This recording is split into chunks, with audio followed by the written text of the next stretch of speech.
सब बेले गोटे प्रकार मटन बनी बनी आउ खाई खाई जदि बोर हो सारे रेस्टोरेंट रे मटन भुना गोश्त गोटे रेसिपी आपण देखिथिबे जहाकू मटन कषा कुआ जाए जोटा बहुत प्राइसी तो हुए किंतु टेस्टी भी लगे ताहले याको घरे किपरि प्रस्तुत करा जिवो जदि आपण चाहुछन याको घरे प्रिपेयर करबा पई वीडियोटी को निश्चय पूरा देखंतु काहे कि ना ए वीडियो रे मटन भुना गोश्त माने मटन कषार बहुत सहज रेसिपी मु आपण मानक सहित शेयर करूची जहाको बनैबा तो बहुत सहज किंतु खाइबा बहुत टेस्टी। वीडियोटी को पूरा देखिले आपण एई मटन कषा को घरे बहुत सहज उपाय रे प्रस्तुत करि परिबे। ताहले नमस्कार मु सुनीता आपण मानको स्वागत करछि आम चैनल सोनीस किचन हाइलाइट्स को। आज रे वीडियोटी जदि आपण मानको पई हेल्पफुल हेतिबो ताहले वीडियोटी को निश्चय लाइक करिवे आ शेयर करिवे अन्य मानक सहित। आउ हाँ चैनल रे जदि प्रथम करी विजिट करछथि चैनल को सब्सक्राइब करके बेल आइकन टी को निश्चय क्लिक कर दियंतु। या द्वारा कौन हम ना आगो को मु जो वीडियो अपलोड करी आपण मानक पाखको सर्वप्रथमे नोटिफिकेशन आसी जिवो। आ कमेंट रे निश्चय लिखि जणाइबे जे आपण को ए रेसिपी टी केमिति लागिला आगो को आउ को रेसिपी आपण मो चैनल रे देखिबा को चाहउछंती। चलो तो स्टार्ट करिबा आज रे हमर ए रेसिपी। जेमती कि कही ये रेसिपीटा बनैबा बहुत सहज। तो कुकर नहीं जिबे, कुकर रे 2 बड़ चमच तेल नहीं जिबे, या सहित गोटे चमच घी निश्चय देबे, फ्लेवर भल आसीबो।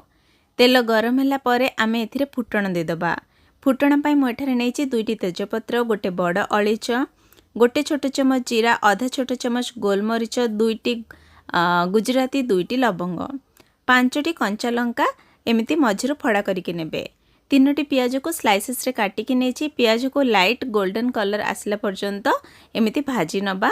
आउ कंटिन्यूअसली गोळुथिबे नहले गोटे साइड रो पोड़ी जिवो, गोटे साइड रो कंचा रहि जिवो। फ्लेम मीडियम रे अछि। पियाज भाजीला परे एथिरे मो आधा किलो मटन दे दोछि। मटन को मो ऑलरेडी क्लीन करके रखिथिली। मटन एबे जेमिति आपण देखुचंती बिल्कुल पिंक कलर देखा जाउची।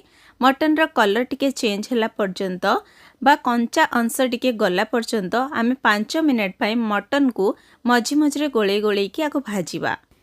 एही समय रे ही आमे एथिरे स्वाद अनुसार लूण दे दबा। आउ आको गोळे नबा। आउ कंटिन्यूअसली एमिति गोळुथिबा आउ मटन को भाजी होबा को देबा।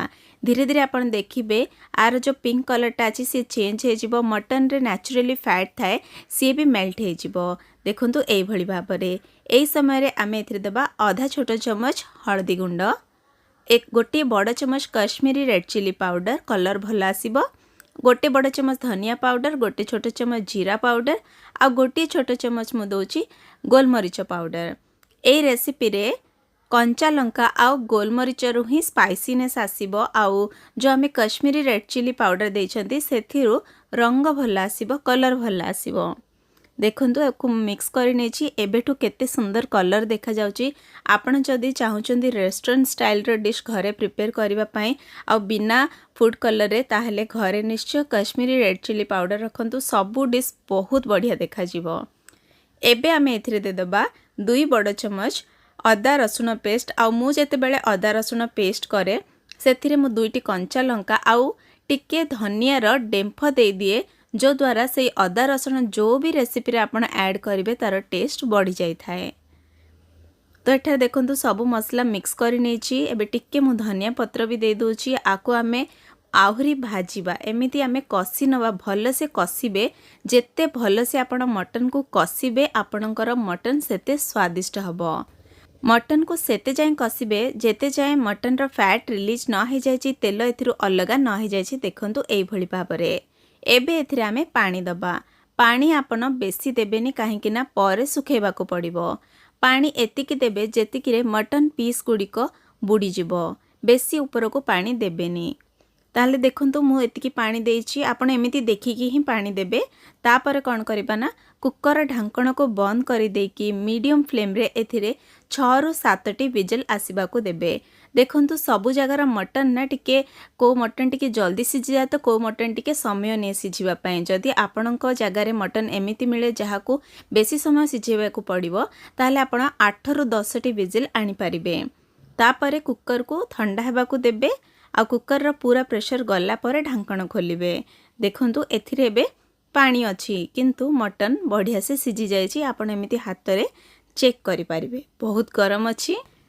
एही समय रे आमे एथिरे देबा 1/3 कप दही, माने गोटे कप्र 3 भागरू भागे दही एथिरे देबा दही को फेंटिकी देबे आ सबुबेले फ्रेश दही देबे खट्टा दही बासी दही देबेनी। दही देला परे एथिरे गोटे छोट चमच मु मीट मसाला दौची रेडीमेड मीट मसाला ही मु आज यूज करूची कहीं ना मो पाखे बेसी समय नथिला मसला बनैबा पई 31st नाइट रे मु ए रेसिपीटी बनैथिली। गरम मसाला देला परे आउ टिके समय पाई मटन को सिझिबा को देबे जाद्वारा कौन हम ना ग्रेवी टिके सुखी जीवो आउ एमिति कंसिस्टेंसी आसिला परे लास्ट धनिया पत्र देकी गोलेकी फ्लेम को ऑफ करि नेबे। हमर मटन कषा रेडी हो जाए। चलंतु आपको गर्मा गरम सर्व करबा रुटी सहित खातु बहुत भल लागिबो निश्चय ट्राई करिवे। जदि आम ओडिया घर मानकर एमिति हुए ना 5टी मेंबर थिबे सेथिरु 3 जन को मटन कषा दरकार तो आउ 2 जन कहिबे नाही ग्रेवी तो दरकार ही दरकार तो सेमानक पई भी गोटे हैक कहबी निश्चय देखु थांतु। आ जदि आपनको वीडियोटी भल लागिछि ताले वीडियोटी को निश्चय भाव में लाइक करंतु और शेयर करंतु अन्य मानक पई भी ये हेल्पफुल हे परिबो। आ देखंतु जदि आपणक घरे भी एमिति मेंबर अछंती ना जाको सबु रेसिपी रे ग्रेवी दरकार ताहले कौन करिवे ना जेते बेले आपण गरम मसाला देई देबे टिके सिझिला परे टिके ग्रेवी काढी के अलगा रखी देबे आउ याकू सर्व करिवे अलगा रे। मटन कषा जाहाकू दरकार सीए भी खुशी जाहाकू टिके ग्रेवी दरकार थिला सीए भी खुशी। कौन कहउछंती हैकटी भल लागिला ना जदि भल लागिला चैनल को सब्सक्राइब करंतु आउ पुणी मिसिबा गोटे नुआ रेसिपी सहित आज पई रहिली। धन्यवाद।